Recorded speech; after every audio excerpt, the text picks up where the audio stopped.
Breaking news mga kababayan, nako Lacson, bumira, sinagot si Senador Marcoleta. Di ba itong si Lacson, nirat-rat, binira ni Marcoleta dahil nga po dito parang lantaran o harap-harapan na may pinapanigan o may pinoprotektahan itong si Lacson na ito, mga kababayan ko. Umamin din si Marcoleta na idol ito. Lacson, idol kita dati. Anong nangyari sa'yo?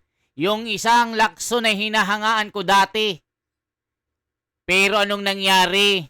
Tila napalitan ng maleta ang prinsipyo mo. Ito po ang birada ni Marcoleta. So ngayon mga kababayan, si Lacson, bumanat din. Napakawalang kwenta ng mga sagot. Imbes na sagutin ni Lacson yung mga punto o mga grounds ni Marcoleta, iba-iba ang mga sinasabi. Walang kwenta. Ito po mga kababayan, Lacson, sinagot si Marcoleta na wala ka sa hulog. Sinabihan si Marcoleta na wala sa hulog. Mga kababayan, hindi ka na-sync. Hindi na daw nakasync si Marcoleta. Kumbaga nawawala-wala daw. Kumbaga naliligaw daw ng landas. Ang kapal naman ng mukha mo, Lacson. Hindi tanga ang taong bayan para sabihan mo si Senador Marcoleta na nawawala, hindi nakasync, hindi in, hindi naka-lane sa direksyon, nawala sa hulog. Nako, Lacson, imbes sagutin mo yung mga ground si Marcoleta, mga naratibo, yung mga sagot mo walang kwenta. Ngayon mga kababayan, balak pa ni Lacson na investigahan si Marcoleta. Merong 500 million issue mga kababayan ko. Nako po, matindi ito. Itong sinasabi ni Lacson, pakinggan nyo po, itong birada ni Lacson. Nako, puro bash ang inaabot ni Lacson dito, panoorin po natin. Ito po mga kababayan ko. Nung nasa media pa siya, alam Inilagay nyo, kayo sa pedestal. nung nasa Ito po, panoorin po natin ito mga kababayan na. Ito po yung sagot ni Lacson. Nako po, ito po. Sa walang bawat overall baluarte, master, I don't think there's an overall mastermind. Kasi nga, di ba, driven by greed. Saka sabi ko nga, di ba, parasitic Para bang walang tigil na ng but merong organized na grupo, pero within a certain agency, within a certain district engineering office, like the Bulacan. Yun, talaga sindikato yun. Lumolobo na dyan sa Bulacan. So yun, so sino mastermind doon? So, ibig sabihin, sir, mastermind sa Walang bawat overall baluarte. I don't think there's an overall mastermind. Kasi nga, di ba, driven by greed. Saka sabi ko nga, di ba, parasitic Para bang walang tigil na ng but merong organized na grupo, pero within a certain agency, within a certain district engineering office, like the Bulacan. Yun, talaga sindikato yun. Kasi meron, sir, as we know, merong gustong antumbukin, sir, yung former speaker, hanggang kay presidente, yun ang Well, gustong if tumbukin. they have the evidence, present nila. Magtrabaho rin sila na maghanap sila ng ebidensya kung sinong gusto nilang tumbukin. Ako, wala akong gustong tumbukin. Dumarating sa akin yung mga nagre-report. Siyempre, papatulan ko yung kung merong sense. Kung wala naman, ini-ignore ko na lang Ang dami nga mga sumusulat sa amin nagre-report. Pero, makatotohanan ba? Is it worth our time, our effort? Kung hindi, but, we spend time verifying or validating. Kung wala namang silbi, ba't sasayang mo yung oras ng komite? Ayan mga kababayan yung sagot ni Lacson. Wala daw silbi mga sinasabi ni Marcoleta. Talagang kapit tuko. Sinabi na nga ni Boying Rimulya na ang mastermind si Romualdez. Sinasabi mo pa dito, there's no overall mastermind. Grabe, Lacson. Ilang maliit ba ang tinanggap mo? Yan ang sinasabi ng mga banat sa'yo dito. Kaya si Marcoleta, kumbaga nawala yung paghanga sa'yo dati kang hinahangaan ng buong bansa. Dahil isa kang kilalang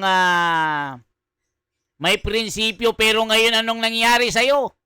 Yung tugatog na paghanga sa'yo biglang bumagsak sa baha. So ngayon mga kababayan, ituloy pa natin. Naku po, grabe ito mga kababayan ko. Tila naninindigan si Lacson na walang kinalaman yung kanyang mga master dito O ito po, tuloy natin. Paano niya binakbakan si Marcoleta? Puro sablay itong banat ni Lacson dito. Alam Inilagay nyo, kayo sa pedestal. noong nasa media pa siya, hindi pa siya congressman, hindi pa siya senador, talagang ramdam ko naman yun kasi pag ini-interview niya ako, nag-express naman siya ng admiration for what I was doing sa PNP. Sinabi naman niya na kinonfide niya kay Senate President na hanga ako diyan kasi walang nakagawa ng ginawa niya nung PNP siya. And I also mentioned that in my speech, di ba? Na more than 50 years, consistent naman ako. So ang sagot ko lang, hindi naman ako nagbago at hindi naman ako kailanman magbabago. Ang nagbago si Senator Marcoleta kasi nawala siya sa hulog. Hindi na siya in sync with reality. Mga kababayan, sinasabi ni Lacson dito, hindi siya nagbago. Hindi ako nagbago. Sabi niya mga kababayan, si Marcoleta ang nagbago. Hindi siya nakasync. Wow. Hindi siya naka-align. Wow. Hindi siya nakikisama. Mga kababayan ko, kaya ka nasusuplak ni Marcoleta. Yung mga rebat mo, walang kwenta, Lacson. Ay ikaw ang nagbago kasi nawala ka sa hulog. Anong gusto mong hulog? Gayahin ka. Na kahit nandyan na yung ebidensya, hindi ka interesado na investigahan. Sasabihin mo wala kang gustong tumbukin. Ibig sabihin, wala kang gana na tumbukin talaga yung mastermind. Kaya nasupalpal ka ni Marcoleta. Ito, ituloy pa natin mga sablay, ang mga sagot ni Lacson. Hindi ko alam kung bakit. Pero so nagsimula ba na maging contra-fellow niyo si Marcoleta nung palitan niyo siya as Blue Ribbon Committee Chairman? Simula nung kami, yun ang pinag-ugatan ng pagiging BFF namin dalawa. Parang, ewan ko lang sa akin lang ito, parang hindi niya matanggap na napalitan siyang Blue Ribbon. Sir, according to Senator Jinggoy Estrada, hindi naman daw masama ang kanyang loob, pero kung napagbigyan daw siya na makapag-interpolate sa inyo kahapon, ang itatanong daw niya, una, kung alam nyo na daw sino yung mastermind sa flood control anomalies, at pangalawa, sapat daw ba yung isinole ni na dating DPWH Undersecretary Bernardo at Henry Alcantara na ngayon ay mga state witness doon sa flood control anomalies? Kasi kung pinagbigyan ko siya and I yielded the floor, I would be very inconsistent. Kasi sinabi ko na until then or until I gather the necessary signatures para makapag-report out ako, I'm not yielding the floor. So, tinransfer ko lang yung responsibility sa kanila. Kung gusto niyo pag-usapan natin na masinsinan ito, pumirma kayo. Wala namang masamang pumirma. I cannot understand for the life of me, bakit hindi ka pipirma? Si Senator Erwin nga, di ba? He already indicated or manifested na may mga disagreements siya, but still he signed. Para lang mapag-usapan, para kung ano yung hindi siya nag-agree, may introduce na as amendments or i-discuss namin by way of interpellation. So, ganun dapat. So, kaya hindi ko maintindihan, pwede ka rin naman magpirma na hindi ka sang-ayon, altogether, nag-dissent ka, at least pumirma ka. So, talagang mahirap maintindihan. Except for one possible reason, at ito in-indicate naman, sinabi naman ni Senate President, kasi noong sinabi niyang tutulungan na lang kita na mag-gather ng signature. So he called, I think he called some of them. And at least one member of the majority was, candid enough to admit to him na pasensya ng SP kasi may nakiusap sa akin taga-minority. So I can just surmise based on that response na posible rin. I'm not passing judgment on any senator for that matter, particularly members of the majority bloc. Pero possibly, baka meron din nakikiusap na para hindi ma-report out. Kasi yung nangyari sa mga pagdinig, medyo, maski pa paano, may effects sa kanila, di ba? At least yung mga na-mention.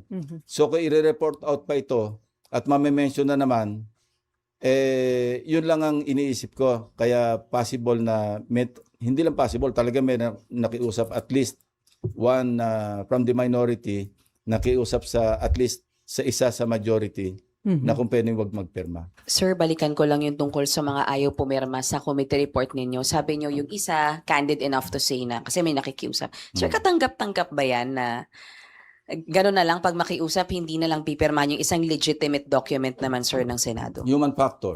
And I understand. Sabi ko nga, while I disagree, naintindihan ko yung kanilang mga rason, whatever reasons they have, for not signing. Kasi lahat naman tayo, di ba?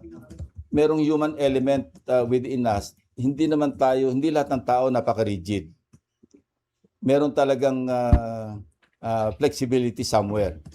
So, yun. While, sabi ko nga, hindi katanggap-tanggap, pero dapat intindihin natin.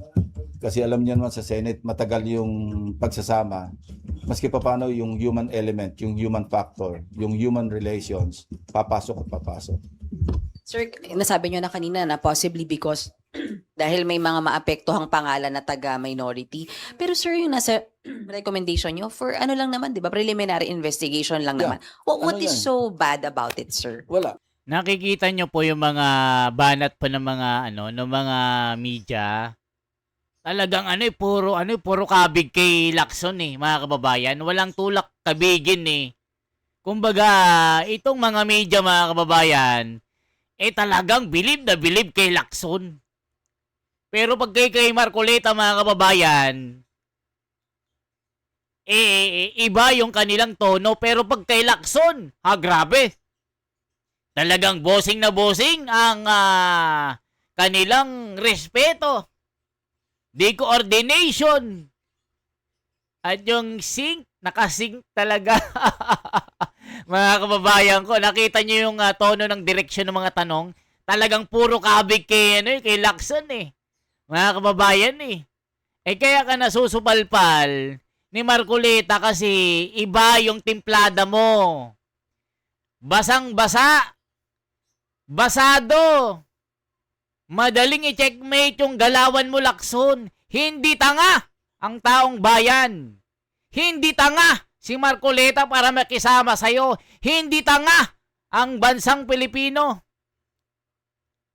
Hindi kami tanga para hindi maintindihan ng ABC. Ang abakada gahahila.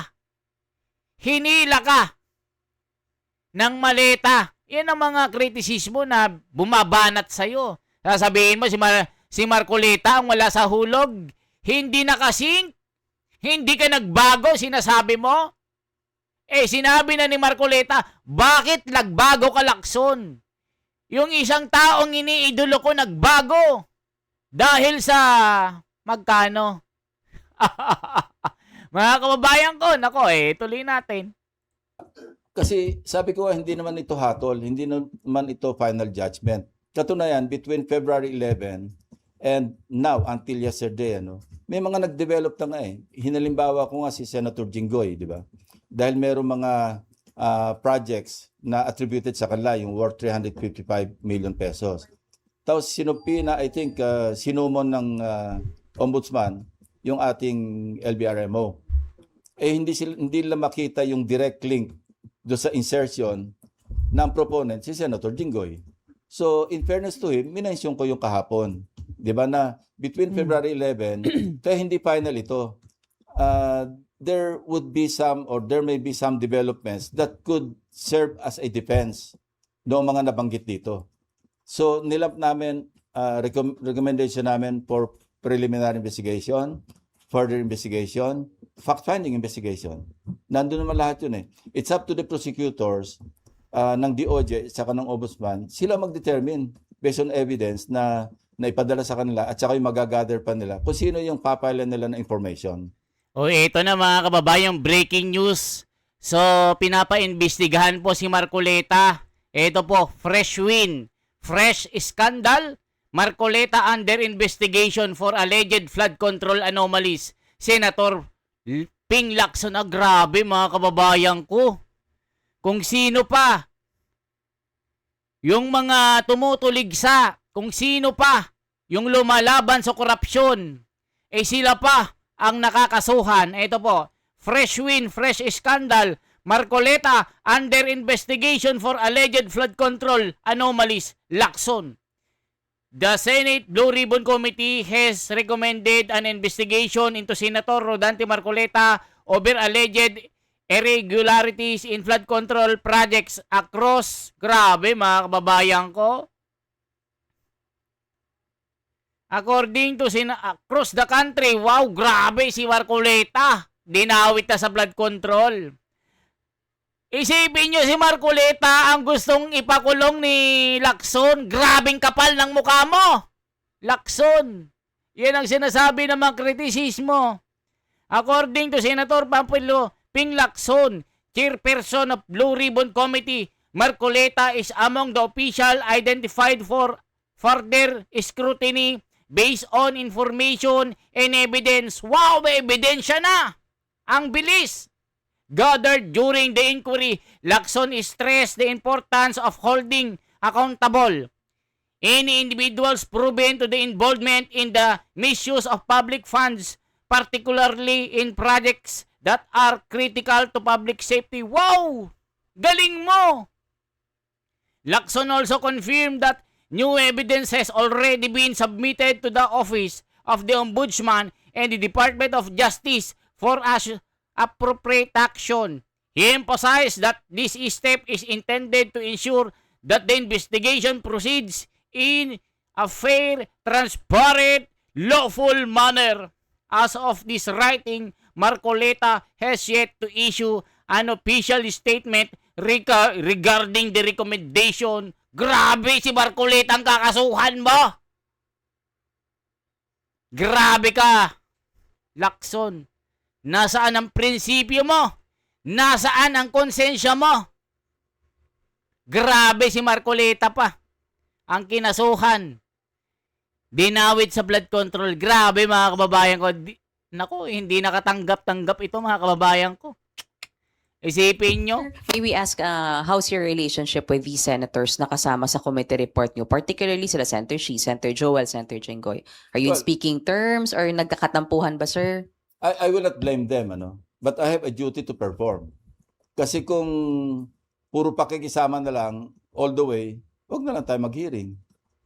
Di ba? Maintindihan ko naman where they're coming from. O, isipin nyo, sinasabi daw na puro pakikisama kasi nga ayaw kang pakisamahan ni Marcoleta kaya galit ka na sa kanya. Gusto mo nang investigahan. Dinawit nyo na sa flood control. Naku po, mga kababayan ko. Lalabas din ang katotohanan dito. Yung iba, parang hunos dili na bumate. Yung iba, hindi ako kinakausap. But Yung viral lip combo Ala ka, na lagi mga mo kababayan ko, ang galing mo, Lacson. So si Marcoleta na ang iimbestigahan mo dito. So ngayon, ganado ka na kasi si Marcoleta na ang topic mo. Grabe, Lacson.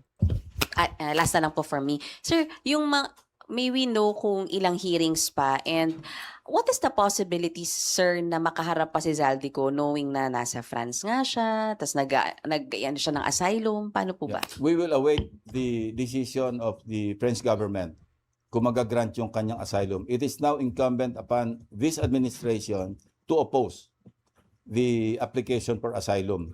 Kasi hindi naman hindi naman yun siguradong ma-approve.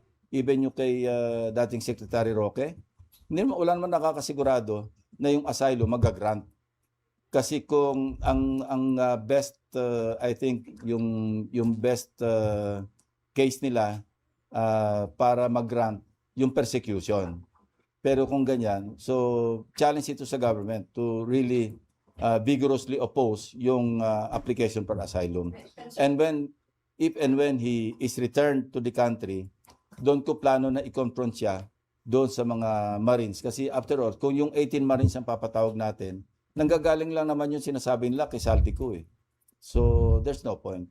Pero sir, kasi di ba yung pag O, isipin nyo, ayaw niyang pakinggan yung mga sinasabi ng mga 18 Marines. Tapos ngayon, si Marcoleta na ang gustong investigahan. Naku po, mga kababayan ko. O, tignan natin ha, ipakita ko sa inyo ha. Baka sabihin nyo meron tayong ito, fresh po ito. Pinoy showbiz. Ito po, mga kababayan. Talagang gusto nilang gipitin si Marcoleta. Ayan mga kababayan ko, gusto nilang gipitin si Marcoleta. Grabe mga kababayan ko. Anong nangyari po? Anong nangyari yan, no? Breaking news. Tignan nyo po mga kababayan, ha? Natin dito. Talagang gusto nilang ipatumba si Marcoleta sa pamamagitan ng pagkakaso. Grabe mga kababayan ko. Grabe ang hustisya ngayon. Wala na talaga sa hulog. Kita nyo mga kababayan, no? Ayan, no? Breaking news. Fresh win, fresh scandal for alleged flood control anomalies. Senator Ping Lacson, antindi. Papakasuhan. Paiimbestiga ni Lacson. Ito po mga kababayan, ito. Basahin po natin. Fresh win, fresh scandal, Marcoleta under investigation for alleged flood control anomalies. According to Lacson, the Senate Blue Ribbon Committee has recommended an investigation into Senator Rodante Marcoleta over alleged irregularities in flood control projects across the country. According to Senador Pampilo Lacson, chairperson of the committee, Marcoleta is among the official identified for further scrutiny based on information and evidence gathered during the inquiry. Wow, mga kababayan ko. Ang galing mo, Lacson. Sige, ituloy mo yan. Tignan natin kung anong mangyayari. Lalabasin ng katotohanan dito. Nag-apply siya ng asylum, habang hindi na bibigyan yon ng desisyon, di siya pwedeng pauwiin, sir, di ba? Yun yung sinasabi ng Yeah, French saka government. hindi pwedeng arestuhin. So I posited a legal question to my staff as we were discussing or preparing the partial committee report, the chairman's progress report. Sabi ko, scenario, what if in-invite natin si Saldico and he agreed and went to the Philippine Embassy in France. Doon siya nag-testify under oath. Question, kung merong mag-move to cite him in contempt of the committee, tapos may mag-move na i-place siya under arrest, can we order the embassy personnel to put him under arrest and detain him there? I haven't gotten a parang categorical answer. Sabi ko, pag-aralan nyo. Kasi it might come to that because since Saldico knows that he cannot be arrested by the French government, so but the Philippine government, and mind you, the Philippine embassy grounds in France or anywhere in the world, any country in the world for that matter, Philippine territory yun eh. And kaya nga inoobliga natin yung magte-testify na nasa loob ng embassy para may jurisdiction. Di ba yung sa mga commission on appointments na confirmation hearings, we require them to be present inside the embassy para maging valid yung kanilang testimony. But the question is, this is a different matter kasi merong possibility na mag-contempt at ma-order yung arrest. So, we're still studying that, yung scenario if it comes to that. Ayan mga kababayan, ano naman sinasabi ng taong bayan dito? Nako po, nagbago ka. Pinagtatakpan mo mga Asian flood control kung sino mastermind. Sabi ni Mercedes Reyes, ikaw ang walang hulog. Ang gusto ng taong bayan ay imbestigahan ng mga mandarambong ng pera ng flood control. Elana Rito, hindi namin matanggap na tinatakpan mo mga kurakot. Grace Pamplona, ikaw ang wala sa hulog. Puro yaw-yaw na yaw-yaw sa preskon mo. Hindi mo naman masagot si Marcoleta ng harapan. Sa bagay, nung sinubukan mong makipagsagutan kay Marcoleta, muntik ka nang umiyak. Tinatakpan mong kasi ang mastermind ng flood control. Scandalous. Ngayon si Senator Marcoleta pa ang wala sa hulog. Hindi kaya ikaw, Pinky? Lacson, dahan-dahan ka, ikaw ang nawala sa hulog. Hindi si Marcoleta. Ayan mga kababayan ko. Anong masasabi nyo po dito? Isipin nyo si Marcoleta na ang iimbestigahan ngayon ng flood control. 500 million daw across the country. Based on evidence daw na nakalap nila. Wow! Ang galing mo, Lacson. Kaya kaya ka sinasampal ng taong bayan dahil sa kagagawan mo eh. Okay po mga kababayan, kayo nang umusga dito. Anong masasabi nyo kay Lacson? Nakapit tuko. sa pagiging pader para takpan ng mastermind dito. For transparency, for a better democracy, ako po si The Wonders Philippines. Isang like, isang share, at isang subscribe. Salamat po mga kababayan sa inyong suporta.